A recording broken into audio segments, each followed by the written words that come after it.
தேவனுடைய வசனத்தை தங்களுக்கு ஆதாயமாக திருப்பிக் கொள்ளுகிறவர்கள் நிறைய பேர் உண்டு.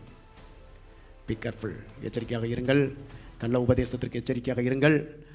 நீங்கள் உங்களுக்கு சாட்சியாக இருக்கிறவர்கள், ஆண்டவர் சொன்னார் நீங்களே எனக்கு சாட்சிகள் என்று சொன்னார். அந்த சாட்சிகள் யாராக இருக்க வேண்டும்? உங்கள் கண்களுக்கு முன்பாக குற்றம் சாட்டப்படாத நபராக இருக்க வேண்டும். உங்களை ஒருவனும் குற்றம் சாட்டக்கூடாது. பிரைஸ் காட், ஹல்லேலூயா.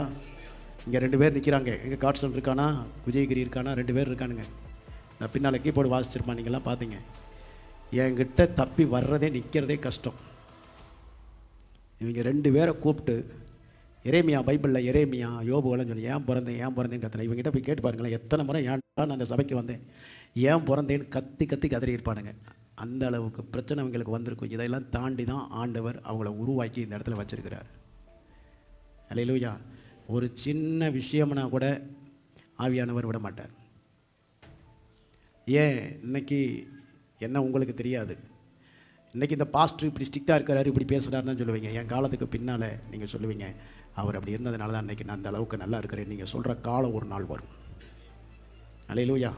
நான் பக்தியுள்ள சந்ததியை உருவாக்க வேண்டும் என்கிற நோக்கத்திற்குள்ளே தான் இந்த சபையை நடத்திக்கிட்டு இருக்கேன். ஒழிய கூட்டத்தை கூட்ட வேண்டும் என்கிற நோக்கத்திற்குள்ளே இந்த சபையை நான் நடத்த விரும்பவில்லை. ஹல்லேலூயா.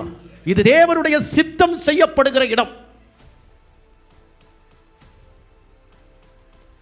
இப்பவும் காலையில் இந்த படிப்பிடத்தில் இருக்கவங்க எல்லாத்துக்கிட்ட சொன்ன ஆராதனை நடத்துகிறவங்க எல்லாம் சொல்கிறேன், விசுவாசிகளை விட நீங்கள் கவனமாக இருக்கணும். விசுவாசிகளை விட பலிபீடத்தில் ஏறுறவங்க, நிற்கிறவங்க, நீங்கள் கவனமாக இருக்கணும்.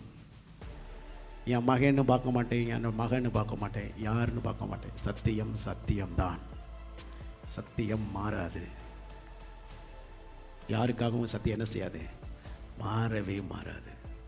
உள்ளதை உள்ளதென்றும் இல்லதை இல்லதென்றும் சொல்லுங்கள், இதற்கு மிஞ்சினது தீமையினால் உண்டாயிருக்கும் என்று வேதம் சொல்லுகிறது.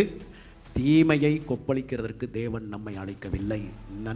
நன்மையான தேவனை கையில் வச்சிருக்கிறோம். நன்மையை பற்றி பேசவும் நல்லதை கற்றுக் கொடுக்கவும் தான் தேவன் நம்மை வைத்திருக்கிறார். ஹல்லேலூயா.